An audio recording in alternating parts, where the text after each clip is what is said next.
is up, guys? I'm the Why Not Gamer, and today, guys, we have a very special episode. We are going to be playing Crash Bandicoot 4.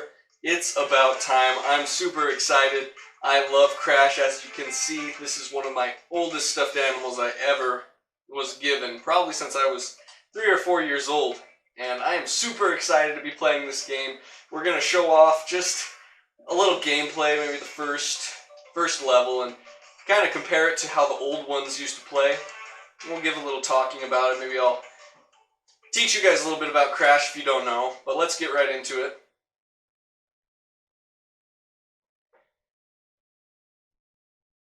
So the story to this game is, after the third one, Crash defeats Cortex, the bad guy of the game, and he gets locked in a different dimension. And so what happens is Cortex is trying to break out, and finally he breaks out with some of his other bad guys, and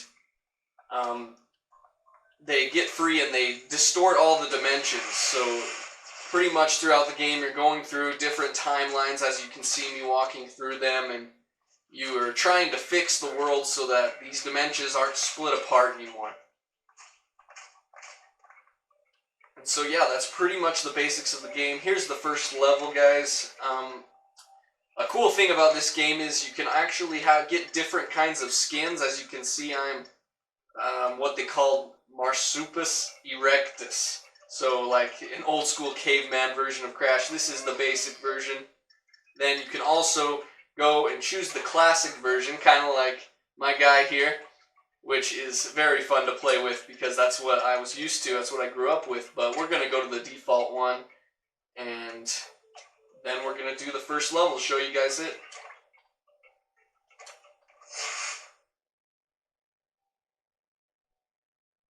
Rude Awakening.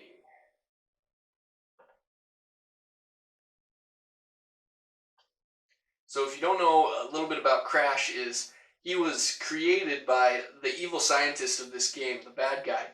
His name is Neo Cortex. And Cortex creates Crash to be actually his best minion. As you can see here. I, the great Neo-Cortex, have you right where I want. And now the final blow. Oh man, he's a funny dude. Sometimes they kind of make a joke out of him because he always fails. But we're going to skip that. We don't want to keep you guys too long today. We'll get right into it. And now the gameplay is actually a lot like the originals. The way you move about, and you're able to jump and double jump just like in the third one and the second one. Spinning is the same. A new feature on it, though, is if you spin while you're not moving, you actually hit lower boxes instead of higher boxes when you're spinning, if you can see the difference there in the spins. It's always nice to be able to do a slide jump. That helps you to cover some distance there.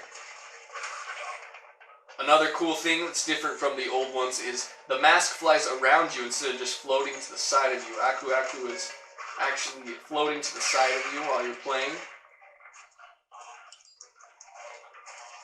I accidentally hit the time thing, guys. We're not actually going to be rushing through this level, but just showing it off a little.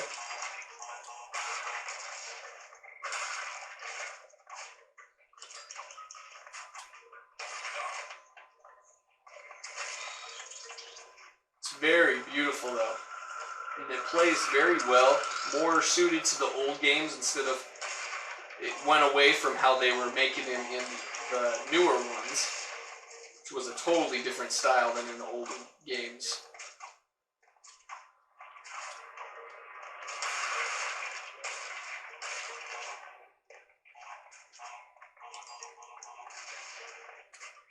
And they have a cool new feature here, it's grinding.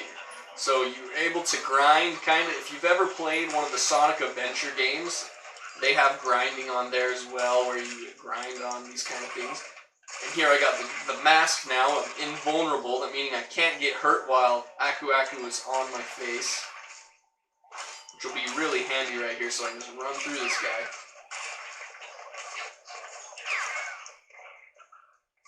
Oh, look at that, that's so cool. That is a lot more animated than it used to be.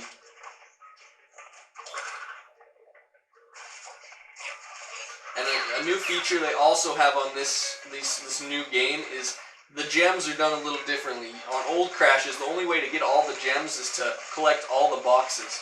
But now, not only do you have to collect boxes, but there are like 7, I think, gems to each stage. You collect a lot of them by getting boxes and collecting Wampa fruit.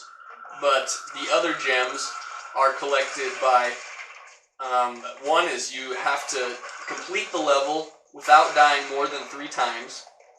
And the other is actually hidden in the level somewhere. There we get a good view of the mountain. And then if you do collect all the gems in the level, you get a new skin or a new costume for either Crash or Coco.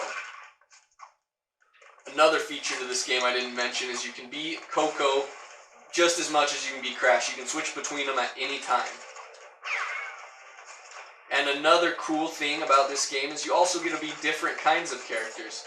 You get to be Cortex at times, the bad guy. You get to be Dingo Dial, which is an old character that used to be a bad guy on Crash. But on this one, he's not really too much of a bad guy. He's just kind of in the game for the side missions, stuff like that. But all around, it's been really great game so far. I'm excited to even get to play the rest of it. I haven't quite completed it yet. Gameplay's good. You also are able to obtain different kinds of masks in the game.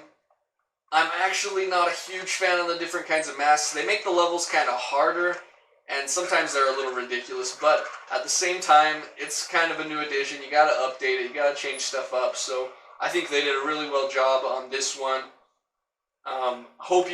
I would definitely recommend you guys to go and play it, and I mean, why not go and play it anyway? That's what we're all about on this channel, why not? And while you're at it, guys, why not go and hit that subscribe button and the like button down below. Comment down which is your favorite Crash game, or if you've ever had one or played one before, comment down below the name of it, and we'll see you guys in the next one.